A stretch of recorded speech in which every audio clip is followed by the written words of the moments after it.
Thank you Ranjith for such a wonderful film. Thank you for like thinking of something so difficult for me and challenging me. எனக்கு வந்து இது ரொம்ப ஒரு I don't know, எனக்கு தெரிஞ்சு I think நான் எல்லா ஆர்டிஸ்டும் இந்த படத்துக்கு அப்புறம் I think we all will have changed in some way, maybe to become better artist. Thank you so much Ranjith for that.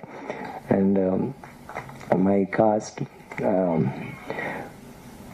Sorry, எனக்கு எல்லாருமே ஐ திங்க் நம்ம ஷூட்டிங்லேயும் கஷ்டப்பட்டோம், பிஆர்லேயும் I think we did a lot of this stuff and I can't think of like சொல்கிறாங்க நம்ம ஏதோ பண்ணியிருக்கோங்க, but I think as a team effort it was fantastic. எல்லாருமே இட் வாஸ் ஸோ லைக் படம் பண்ணுற போதே வந்து ரொம்ப இன்வால்வ் ஆகி ரொம்ப லைக் அந்த நிஜமாவே அந்த சீன்ஸ்லாம் பண்ணுற போது ஒரு காட்சியாகவே எங்களுக்கு தோணலை. ஏன்னா கட் பண்ணி போகிற போது ஒரு காட்சியாக தெரியும்.